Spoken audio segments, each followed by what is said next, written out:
오늘 우리에게 주시는 하나님의 말씀은 창세기 47장 13절에서 26절까지 말씀, 저와 여러분이 한 절씩 말씀을 교독하여 받겠습니다. 13절입니다. 기근이 더욱 심하여 사방에 먹을 것이 없고 애굽 땅과 가나안 땅이 기근으로 황폐하니 요셉이 곡식을 팔아 애굽 땅과 가나안 땅에 있는 돈을 모두 거두어 들이고 그 돈을 바로의 궁으로 가져가니. 15절 애굽 땅과 가나안 땅에 돈이 떨어진지라 애굽 백성이 다 요셉에게 와서 이르되 돈이 떨어졌사오니 우리에게 먹을 거리를 주소서 어찌 주 앞에서 죽으리이까. 요셉이 이르되 너희의 가축을 내라. 돈이 떨어졌은즉 내가 너희의 가축과 바꾸어 주리라. 17절 그들이 그들의 가축을 요셉에게 끌어오는지라 요셉이 그 말과 양떼와 소떼와 나귀를 받고 그들에게 먹을 것을 주되 곧 그 모든 가축과 바꾸어서 그해 동안에 먹을 것을 그들에게 주니라. 그 해가 다 가고 새 해가 되매 무리가 요셉에게 와서 그에게 말하되 우리가 주께 숨기지 아니하나이다. 우리의 돈이 다하였고 우리의 가축대가 주께로 돌아갔사오니 주께 낼 것이 아무것도 남지 아니하고 우리의 몸과 토지뿐이라. 19절 우리가 어찌 우리의 토지와 함께 주의 목전에 죽으리이까. 우리 몸과 우리 토지를 먹을 것을 주고 사소서. 우리가 토지와 함께 바로의 종이 되리니 우리에게 종자를 주시면 우리가 살고 죽지 아니하며 토지도 황폐하게 되지 아니하리이다. 그러므로 요셉이 애굽의 모든 토지를 다 사서 바로에게 바치니 애굽의 모든 사람들이 기근에 시달려 각기 토지를 팔았음이라. 땅이 바로의 소유가 되니라. 요셉이 애굽 땅 이 끝에서 저 끝까지의 백성을 성읍들에 옮겼으나 제사장들의 토지는 사지 아니하였으니 제사장들은 바로에게서 녹을 받음이라. 바로가 주는 녹을 먹음으로 그들이 토지를 팔지 않음이었더라. 요셉이 백성에게 이르되 오늘 내가 바로를 위하여 너희 몸과 너희 토지를 샀노라. 여기 종자가 있으니 너희는 그 땅에 뿌리라. 추수의 5분의 1을 바로에게 상납하고 5분의 4는 너희가 가져서 토지의 종자로도 삼고 너희의 양식으로도 삼고 너희 가족과 어린아이의 양식으로도 삼으라. 25절 그들이 이르되 주께서 우리를 살리셨사오니 우리가 주께 은혜를 입고 바로의 종이 되겠나이다. 요셉이 애굽 토지법을 세우매 그 5분의 1이 바로에게 상납되나 제사장의 토지는 바로의 소유가 되지 아니하여 오늘날까지 이르니라. 아멘. 하나님 말씀입니다. 모두 자리에 앉겠습니다. 오늘 주일 예배 설교 제목이 인생의 기근을 만났을 때인데 어제 제가 집에 들어갔더니 저희 아이가 아빠 저 운동화가 새 신발이 생겼어요 그러더라고요. 그래서 너무 좋아하는 거예요.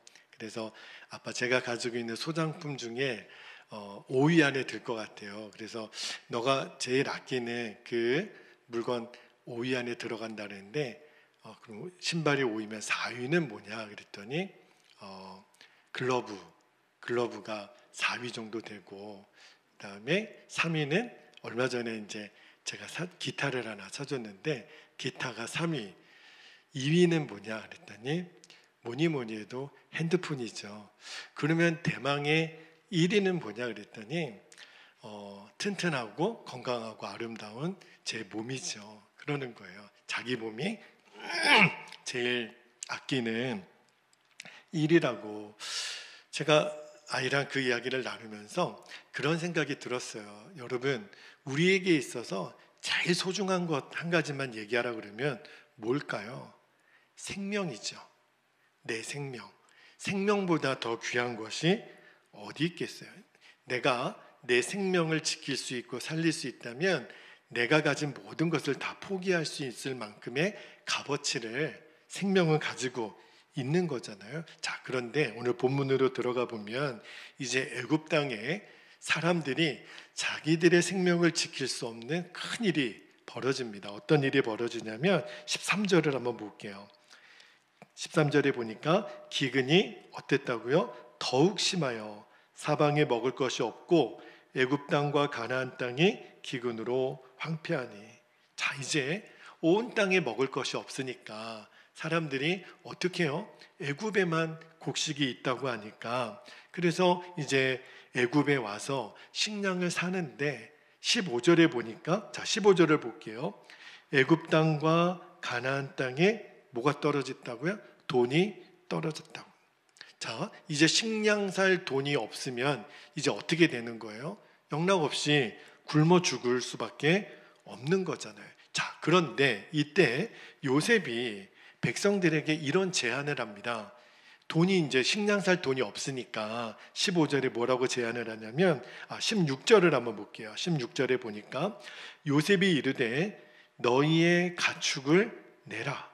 돈이 떨어졌은즉 내가 너희의 가축과 바꾸어 주리라. 그래서 사람들이 자기가 갖고 있는 소와 양과 여러 가축들을 이제 가져다가 식량하고 바꿉니다.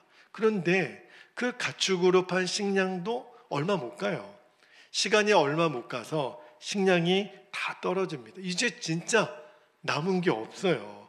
그래서 이제 결국은 백성들이 19절에 보니까 요셉에게 이렇게 또 부탁을 합니다. 19절 말씀 한번 볼게요.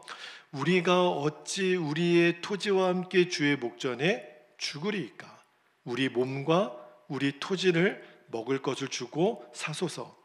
우리가 토지와 함께 바로의 종이 되리니 우리에게 종자를 주시면 우리가 살고 죽지 아니하며 토지도 황폐하게 되지 아니하리이다. 여러분, 요셉이 먼저 제안한 게 아니에요. 이 토지와 자기들의 몸을 이제 바로의 것으로 삼겠다고 한 것은 백성들이 제안한 거거든요. 이렇게 할 수밖에 없는 것은 선택의 여지가 없어요. 여러분, 이제 진짜 먹을 것이 없는데 내 생명을 지키기 위해서라면 내가 바로의 종이 되고 내가 가지고 있는 토지도 내가 기꺼이 드리는 것은 어쩔 수 없는 선택이죠. 이런 선택을 했다고 누구도 뭐라고 할 수가 없어요. 자, 그런데 제가 이 본문 말씀을 읽다가 처음에는 요셉을 오해했어요. 요셉이 좀 너무 잔인한 거 아닌가? 아니, 세상에 돈도 다 이제 바로의 궁으로 들여, 가축도 다 샀어, 땅도 샀어, 심지어는 사람들의 몸까지도 바로의 종이 되게 했으니 좀 요셉의 이 토지 개혁법이 잔인하지 않나? 아니에요. 제가 오해를 했더라고요. 요셉이 가지고 있는 큰 그림은요, 어떤 그림이냐면 사람을 다 바로의 종으로 삼으려고 하는 게 아니라 이렇게 해야만 그 기근 중에 한 사람도 죽지 않고 다 살 수 있기 때문에 지금 요셉이 이러한 과정을, 사람들이 지금 자기의 것을 다 버리지 않으면 결국은 자기 욕심 때문에 살 수 없다라는 것을 요셉이 알고 있었던 거예요. 요셉은 정말 큰 그림을 가지고 있었던 겁니다. 그래서 23절, 24절에 보면 요셉이 이렇게 제안을 하죠. 23절 볼게요. 요셉이 백성에게 이르되 오늘 내가 바로를 위하여 너희 몸과 너희 토지를 샀노라. 그러면서 씨를 줘요. 여기 종자가 있으니 너희는 그 땅에 뿌리라. 처음부터 씨를 주지 않았어요. 이 모든 일련의 과정이 끝날 무렵에 씨를 주고 24절을 볼게요. 대신에 추수의 5분의 1을 바로에게 상납하고 5분의 4는 너희가 가져서 토지의 종자로도 삼고 너희의 양식으로도 삼고 너희 가족과 어린아이의 양식으로도 삼으라. 자, 여러분, 이 극심한 가뭄이 있을 때, 기근이 있었을 때 이 애굽 사람들이 살 수 있었던 비결이 뭐였죠? 자기들의 모든 것을 버린 거예요. 생명을 위해서. 이들은요, 바로의 종이 되기를 자원했고, 그리고 자신들의 토지도 바로의 것이 되었잖아요. 그러니까 지금 우리들의 관점으로 보면 이게 인권도 무시되고 그리고 억울할 것 같지만, 근데 애굽 사람들은 그러지 않았어요. 애굽 사람들은요, 정반대로 너무너무 감사했다 그랬어요. 그 말씀이 어디 있냐면 25절을 한번 볼게요. 25절에 보니까 애굽 사람들이 요셉에게 와서 이렇게 얘기를 합니다. 그들이 이르되, 애굽 사람들이 이르되, 주께서, 여기서 주는 요셉이에요, 우리를 살리셨사오니 우리가 주께 은혜를 입고 바로의 종이 되겠나이다. 여러분, 이 분위기가 어떤 분위기냐면 지금 애굽 사람들은 돈과 가축과 토지와 자기들의 몸도 바로의 종이 되었다라는 사실이 하나도 억울해하지 않아요. 그저 우리가 기근으로 죽을 수밖에 없는데 우리를 살 수 있도록 그렇게 모든 길을 열어준 요셉에게 감사합니다. 그리고 기꺼이 바로의 종이 되겠다 그래요. 이 모든 것이 그 요셉의 지혜로운 정책 때문에 됐다라는 것을 애굽 사람들이 인정하는 거죠. 비록 자기들의 돈도 가축도 토지도 그리고 자기들도 종이 되었다고는 하지만, 그러나 요셉이 하는 정책을 잘 보세요.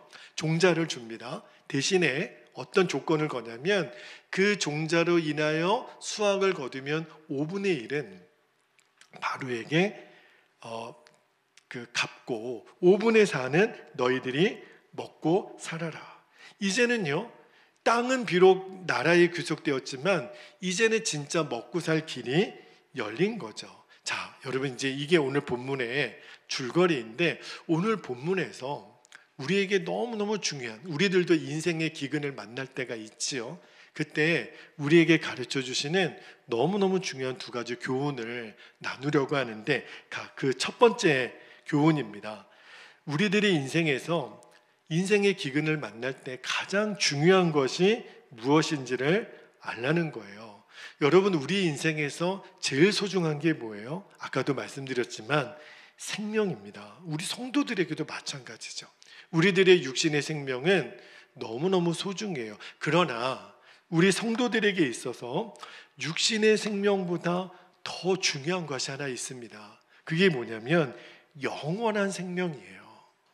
여러분, 사람은 한 번 죽지만 죽는 것으로 끝나는 게 아니에요. 여러분, 우리가 예수님을 왜 믿죠? 오늘도 이렇게 주일에 되어서 예배하러 왔는데 우리는 예수님을 믿기 때문에 하나님을 예배하기 위해서 온 거잖아요. 그런데 우리가 잘 생각해 보면 예수님을 왜 믿죠? 이 영원한 생명 때문에 그래요.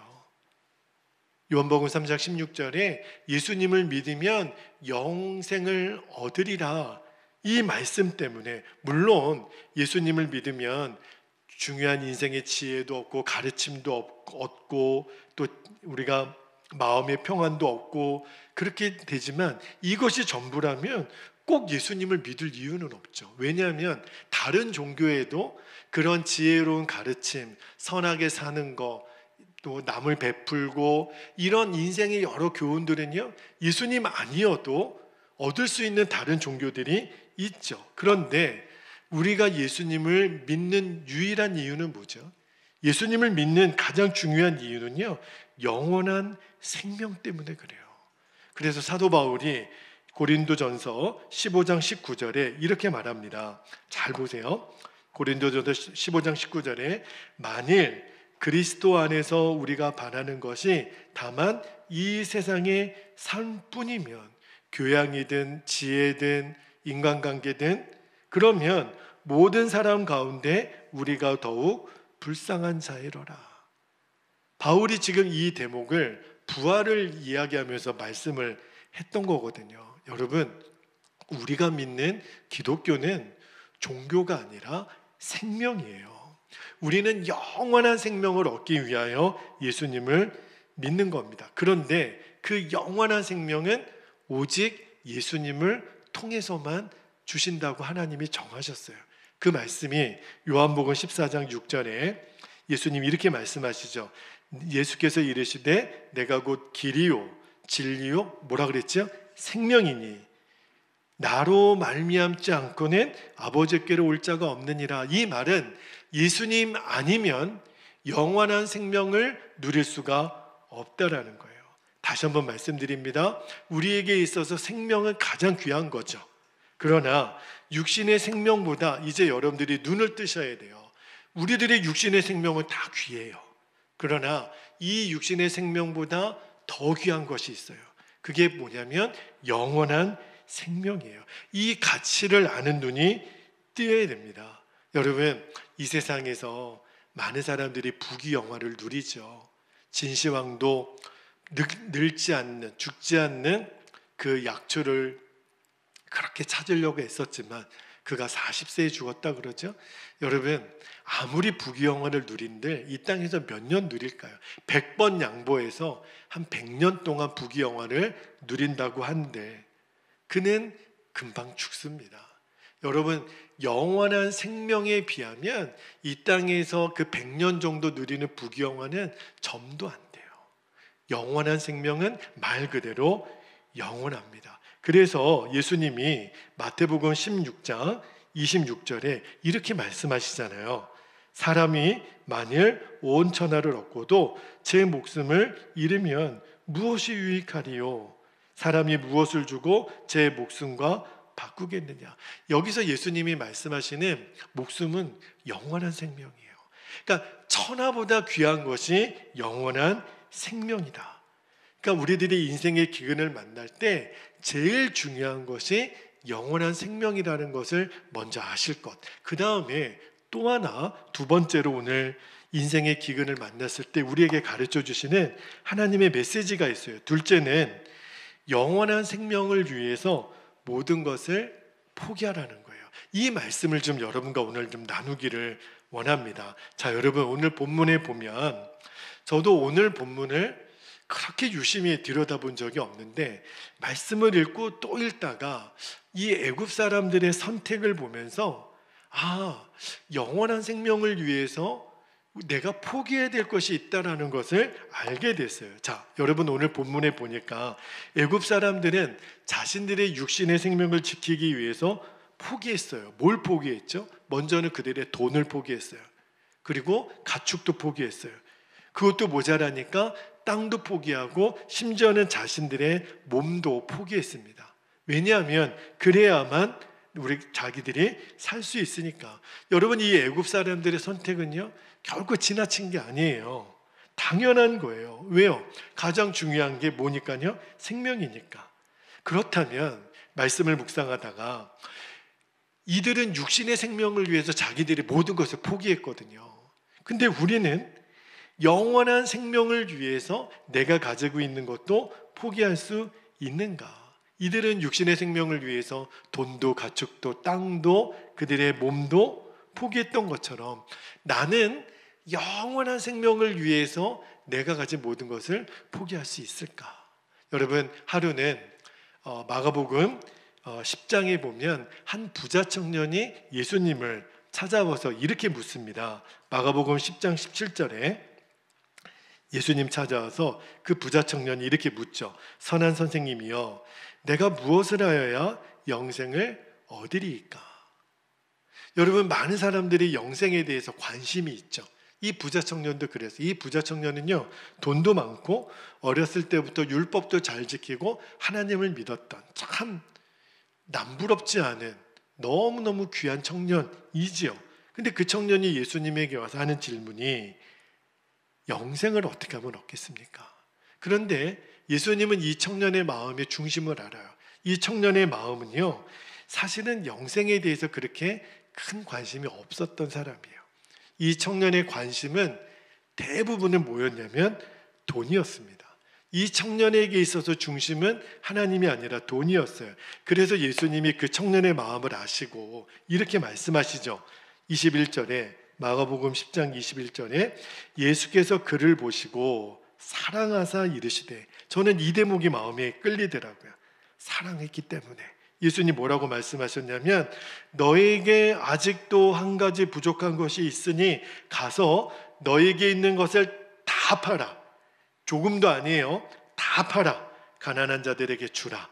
그리하면 하늘에서 보화가, 영생을 말하는 거죠, 너에게 있으리라. 그리고 와서 나를 따르라 하시니.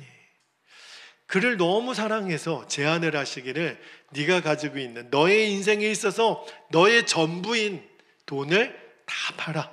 가난한 자들에게 줄 수 있겠니? 그리고 나를 따르라. 그런데 여러분, 이 청년은 어떤 선택을 하죠?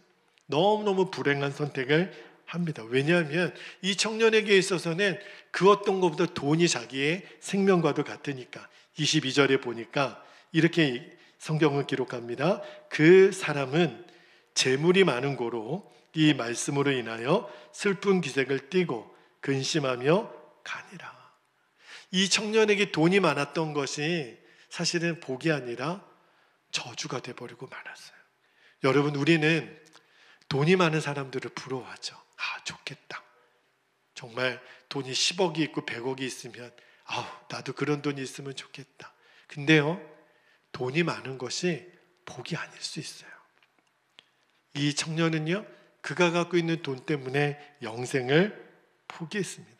이렇게 떠나가는 이 사람을 보고 제자들에게 예수님 뭐라고 말씀하셨냐면 23절에 예수께서 둘러보시고 제자들에게 이르시되 재물이 있는 자는 하나님의 나라에 들어가기가 심히 어렵도다 하시니.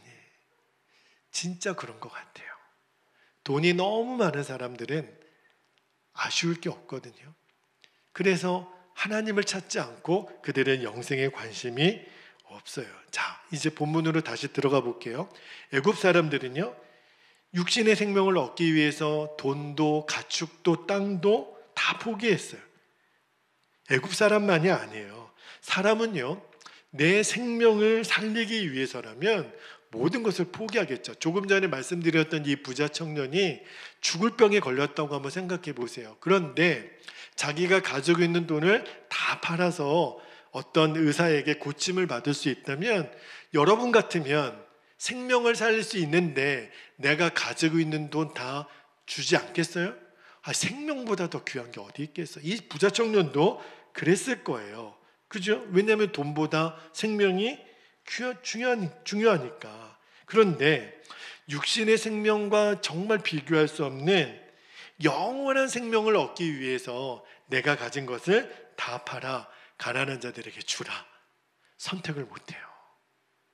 너무너무 희한하죠. 육신의 생명을 살리기 위해서는 돈을 버릴 수 있지만 영원한 생명을 살리기 위해서는 돈을 버릴 수 없는 게 우리 인간이에요. 지금 그 이야기를 하는 거예요. 이 청년에게는 당장 내 눈앞에 보이는 돈, 육신의 생명 귀한 건 줄은 알았지만 영원한 생명이 얼마나 귀한 줄은 모르니까 그런 선택을 했겠죠. 여러분, 이런 청년이 바로 종교인이에요. 겉으로는 하나님을 잘 믿는 것 같죠. 예배도 잘 드리고 율법도 잘 지키니까. 근데 그에게 있어서 진짜 주인은 하나님이 아니었어요. 돈이었어요. 여러분, 이 말씀을 부담은 되겠지만 들어야 됩니다. 피해갈 수가 없어요.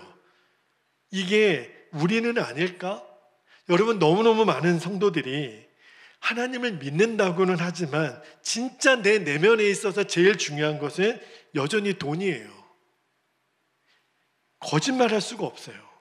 이 청년의 이야기를 듣고 그냥 지나칠 수 없는 게, 이 청년과 같은 사람이 우리 중에는 없을까? 실상은 돈이 내 인생의 주인인 사람이 너무 많습니다. 천국도 좋다고는 해요. 그러나 당장 이 세상에 내가 가지고 있는 돈이 더 좋은 거예요.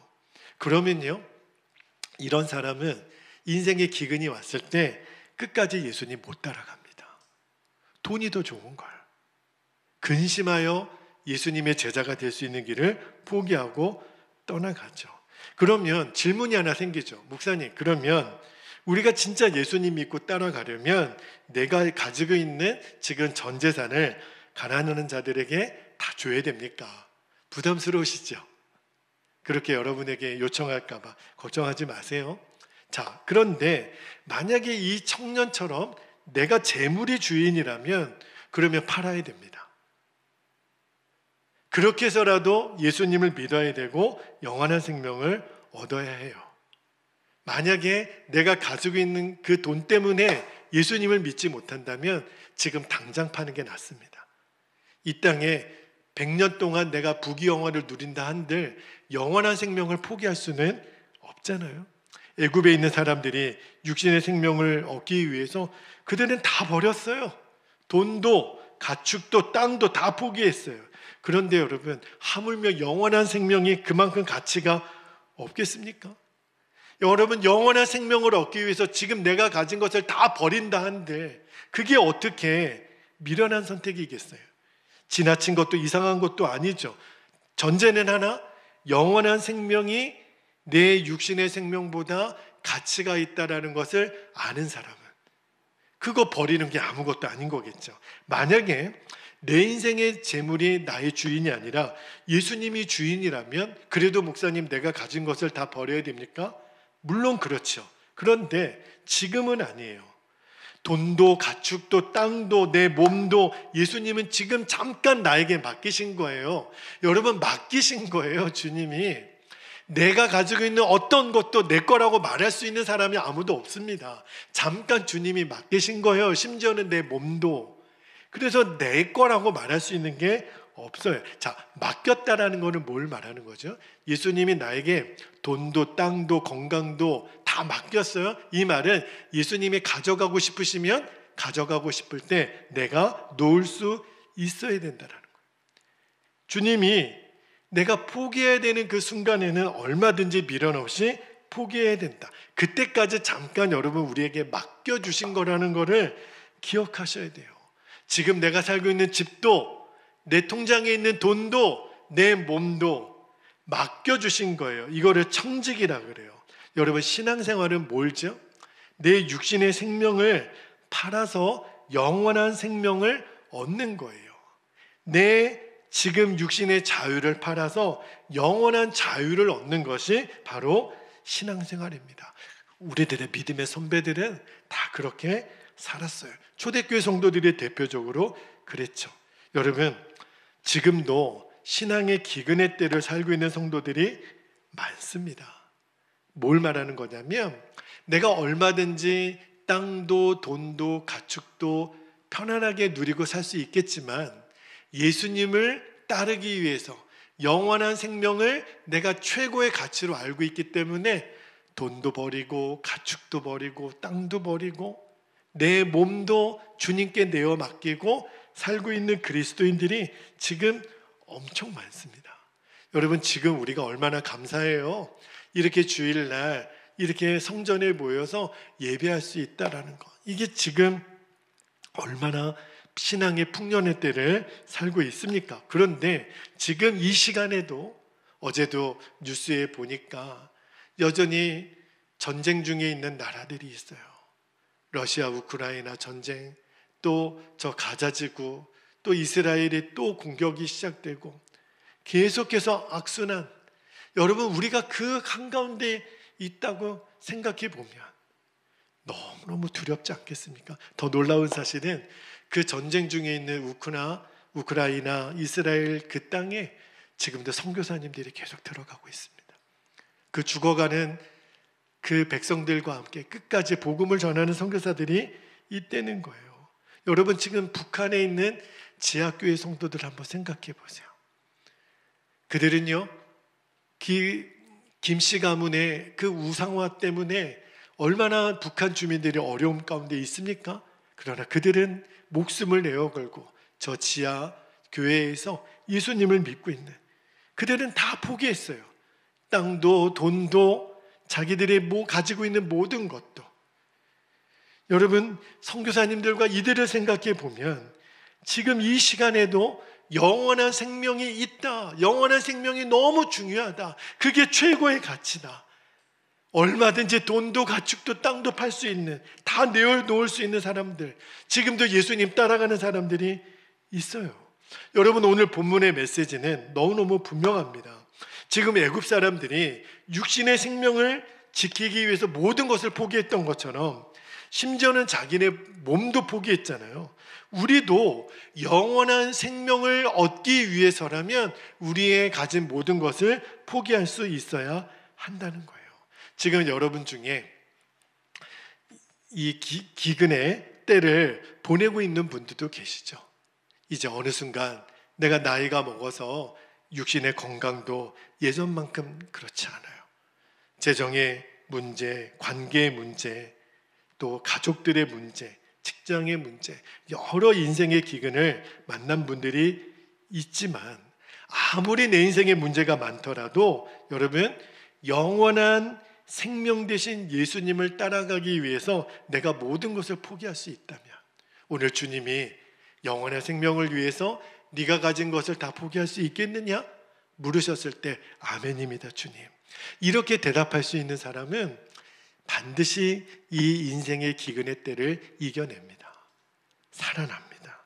반대로요, 인생의 풍년의 때를 만난 사람들이 있죠. 그죠? 그래서 지금 오늘 말씀이 그렇게 마음에 와닿지 않는 사람들도 있을 거예요. 아마 나중에 이 영상으로 설교를 들으시는 분들 중에 나는 뭐 집도 있고 땅도 있고 돈도 많고 뭐 이 목사님 뭐 이런 설교를 심각하게 하나, 뭘 다 바치라고 그러고 다 포기하라고 그러고. 그런데 여러분, 인생의 기근의 때는 누구에게나 옵니다.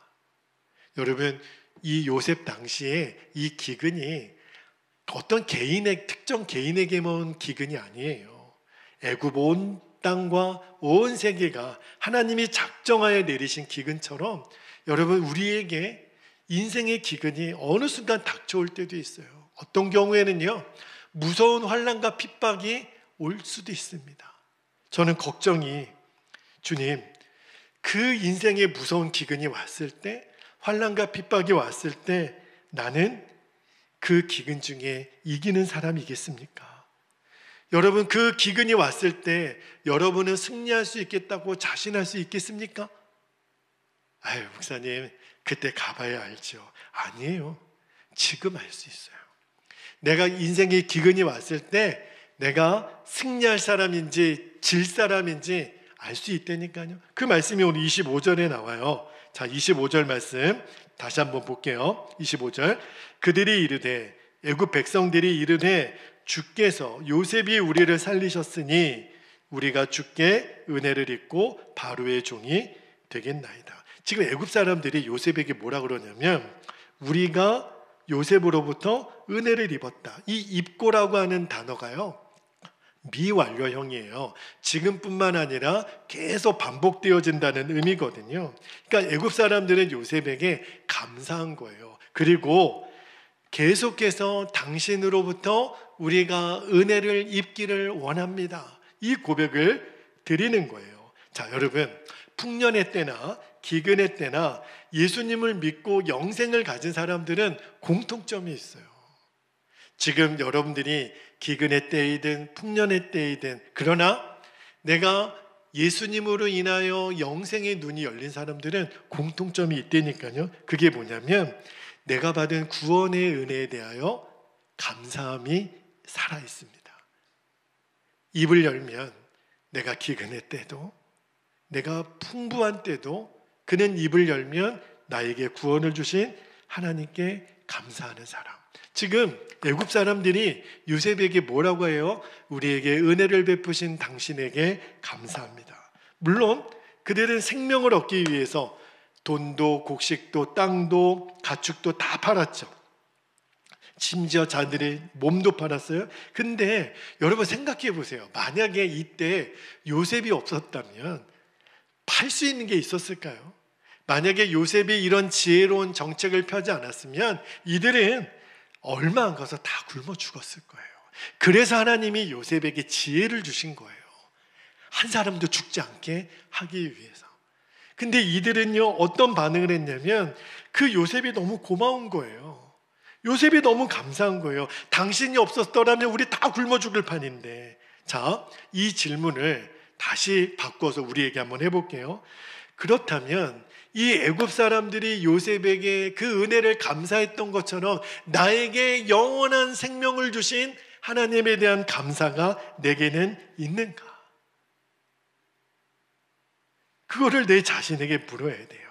아니, 육신의 생명을 이렇게 구원받아도 이렇게 감사하는데, 여러분, 우리가 영원한 생명을 얻은 우리에게 감사가 없다면 이거는 진짜 말도 안 되는 거잖아요. 그죠? 이 구원에 대한, 영원한 생명에 대한 감사가 살아있는 사람, 그리고 이 감사가 분명한 사람이 기근의 때에 모든 것을 포기하고 예수님을 따라갈 수 있는 거예요. 아무리 죄악이 나를 유혹해도, 아무리 핍박이 와도, 거센 풍파가 와도 영원한 생명을 주신, 구원해 주신 그 하나님에 대한 감사가 있는 사람은 이 기근의 때를 이겨나갑니다. 이 기근의 때 모든 것을 포기하고 영원한 생명을 지킬 수 있어요. 구원에 대한 감사가 분명한 사람. 여러분, 자신들의 생명을 지켜준 이 요셉의 은혜에 감사한 애굽 사람들은요, 계속해서 요셉에게 은혜를 구했다 그랬어요. 왜냐하면 아무리 이 애굽 땅에 어려움이 와도 이들은 안 거죠. 요셉만 있으면 우리는 든든하겠다. 요셉만 있으면 우리는 살 수 있겠다. 그만 있으면 우리는 보호받을 수 있겠다. 거봐, 우리 굶어 죽지 않고 5분에 사는 우리가 먹을 수 있게 해준 거잖아. 와, 이들의 은혜의 눈이 열린 거예요. 그러니까 계속해서 요셉에게 은혜를 베풀기를 간구했다고 그랬죠. 동일하게 우리는 주님의 은혜로 영원한 생명을 받았잖아요. 그러면 앞으로도 우리가 구원받은 하나님의 백성이라면 앞으로도 하나님으로부터 은혜의 돌보심을 받을 것을 우리는 알죠. 돈이 있고 가축이 있고 땅이 있어도 주님의 은혜가 없으면 죽는 거고, 할렐루야. 이런 것들이 없어도 주님의 은혜만 있으면 우리는 살 수 있습니다. 이것을 우리가 아는 거죠. 그래서 은혜를 구하는 겁니다. 히브리서 4장 16절 말씀을 읽어드릴게요. 그러므로 우리는 긍휼하심을 받고 때를 따라 돕는 은혜를 얻기 위하여 은혜의 보좌 앞에 담대히 나아갈 것이니라. 여러분, 우리를 구원하여 영원한 생명을 주신 그 은혜 하나님이 왜 우리에게 필요한 것들을 공급해 주지 않겠어요? 그래서 우리가 은혜의 보좌 앞으로 나아가는 거예요. 여러분이 이 예배 시간이 무슨 시간이에요? 우리에게 영원한 생명을 주신 구원의 하나님께 우리가 은혜의 보좌 앞으로 나아가는 거잖아요. 여러분, 이 육신의 생명을 얻은 애굽 사람들이 바로에게 내가 종이 되겠다고 말하잖아요. 근데 이들이 이렇게 바로의 종이 되겠다라고 하는 게 당연해요. 이들은요, 마지못해서 어떤 의무감 때문에 말하는 게 아니에요. 내가 죽지 않고 살았으니 내가 바로의 종이 되는 것이 당연하다는 거예요. 여러분, 동일하게 이제 영원한 생명을 얻은 성도는요, 이제 주저하지 않고 나는 예수님의 종이 되겠습니다. 애굽 사람들이 지금 바로에게 내가 종이 되겠다고 그랬던 것처럼 우리에게 영원한 생명을 주신 하나님께 내가 당신의 종이 되겠습니다. 여러분, 그 말씀을 전하는 목사만 주의 종이 아니에요. 여러분 모두가 다 예수님의 종입니다. 왜냐하면 여러분 생각해 보세요. 애굽 사람들은 자신들의 몸을 팔아서 육신의 생명을 얻었지만 우리는요, 이것과 비교할 수 없는 은혜를, 사랑을 받았잖아요. 여러분, 우리는 우리가 몸을 판 게 아니에요. 예수님이 몸을 팔았어요. 예수님이 십자가에서 당신의 몸을 팔아서 우리에게 영원한 생명을 주시려고 당신이 몸을 팔아 죽었어요. 여러분, 애굽 사람이 바로의 종이 되겠다고 지금 나서는 판에 예수님은 나의 생명을 구원하기 위해서 당신의 몸을 들여서 팔았는데 우리가 예수님의 종이 되지 않으면 누가 예수님의 종이 되겠어요? 그렇죠? 아니, 여러분, 애굽 사람을 보면서 이들은 하나님의 백성이 아니잖아요.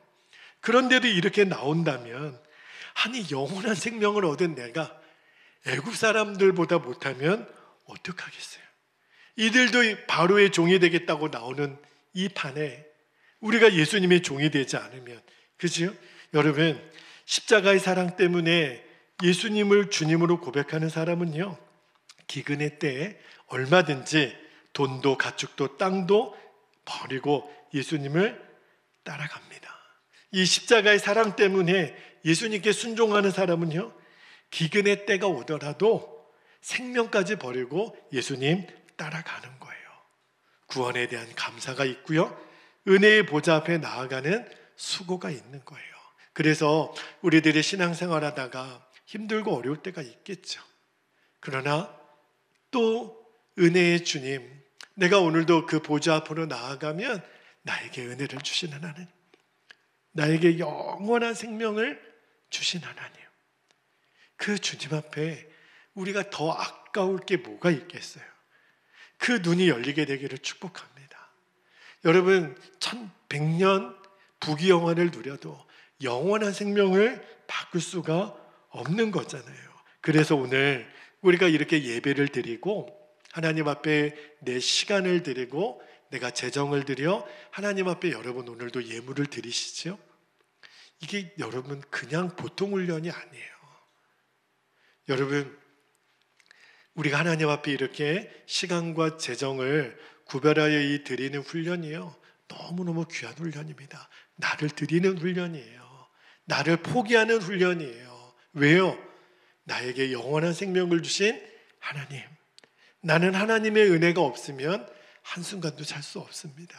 이 고백으로 드리는 거예요.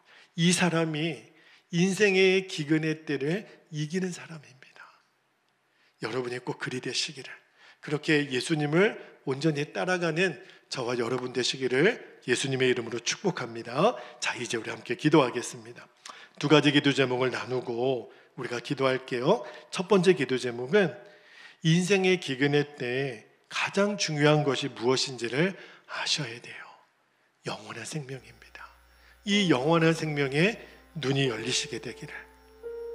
나는 길이요 진리요 생명이신 예수님께 영생이 있어요. 두 번째, 영원한 생명을 위해 애굽 사람들처럼 모든 것을 포기할 수 있는 믿음이 서야 됩니다. 그래야 기근의 때에 이길 수 있어요. 적당히 세상과 타협하는 것 끝낼 수 있습니다. 이제는 정말 예수님의 사람으로 살아갈 수 있어요. 주님, 오늘 이 결단이 내 안에 일어나기를, 그래서 기근의 때를 이길 수 있는 믿음 되기를 주님 원합니다. 허락하신 말씀과 주신 기도 제목을 붙잡고 주님의 이름을 간절히 부르고 통성으로 기도하겠습니다. 주여